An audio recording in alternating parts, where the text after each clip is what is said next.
What happens when a high school chemistry teacher takes on an overzealous HOA president with a shed, a demolition permit, and a point to prove? In Whispering Pines, one man's fight for creativity turned into the most unforgettable explosion the neighborhood had ever seen. This isn't just about a shed. It's about standing up, speaking out, and blowing up the rules, one spark at a time. Frank Callahan had always believed in science, order, and a touch of controlled chaos.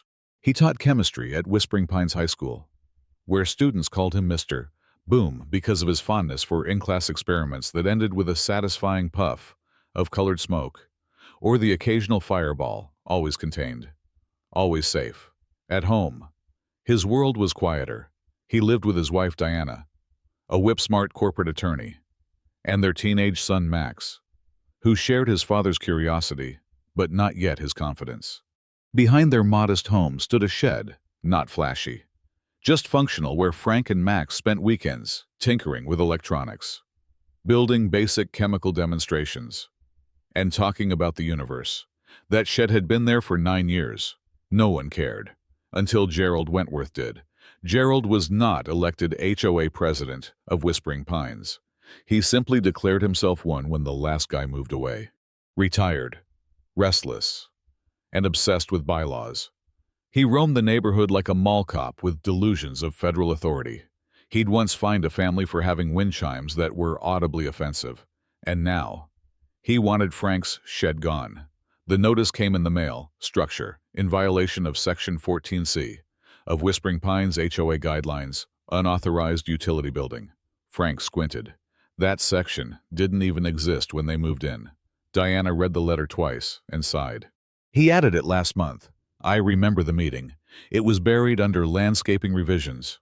Frank stared at the shed through the kitchen window, hands in his pockets. You know what I could do, I swear. Frank, just a small one. Very safe. Precise timing. Dust only. Frank. But Frank was already texting his cousin Duke. Duke Callahan wasn't just family. He was a licensed demolition expert with a portfolio of bridges, casinos, and a YouTube channel where buildings crumbled to orchestral soundtracks. When he got the message, shed, HOA conflict, controlled demo, he responded with 3 words. Best idea ever. Diana tried reasoning. There are other ways to make a point. Quiet ways. Logical ones. Frank shook his head. Logic doesn't work with people who bend the rules for power. I'm not blowing it up out of spite. I'm making a statement with permits. She stared at him. You're serious. As serious as ammonium dichromate. That week, Frank filed for demolition permits. Duke handled the paperwork. Max created a 3D model of the blast pattern. Diana eventually gave in, mostly because she knew when her husband's mind was made up, and, deep down, she understood the message behind the madness. Word spread, fast. At first, neighbors thought it was a joke. Then, Frank posted a sign in front of the house. Controlled demonstration. Educational. Permitted. The local news showed up.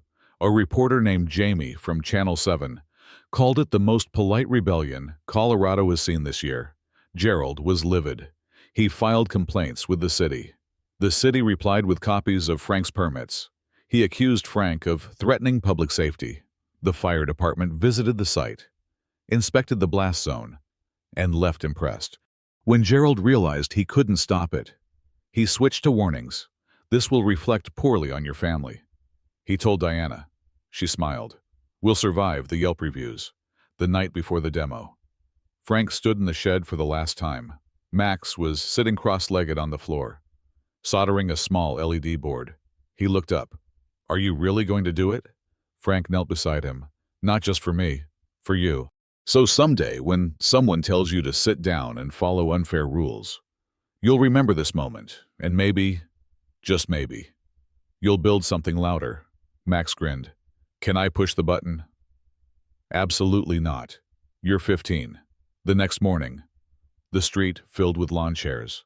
People brought muffins, coffee, even blankets. It looked less like a protest and more like a block party with a blast radius.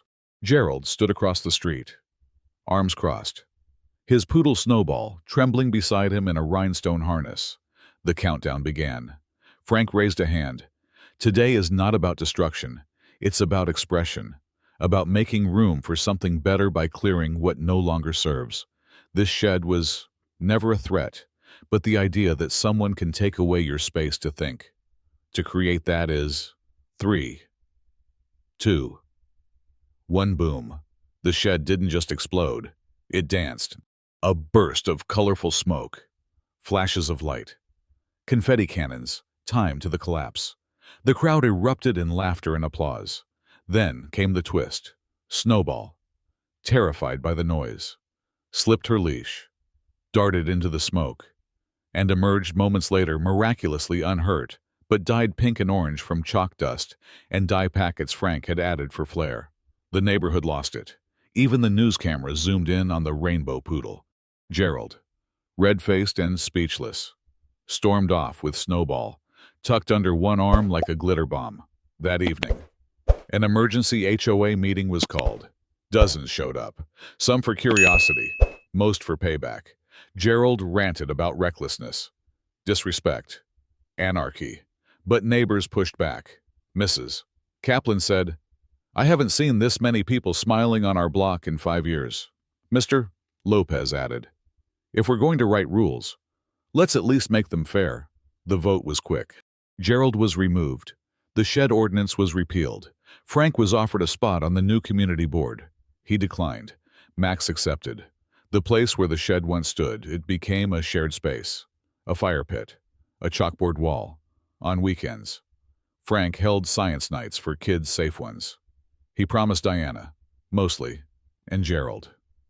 He ran for city council the next year, lost, came in fourth behind a guy who ran on a platform of "let people have nice things." Frank never said "I told you so." He didn't need to.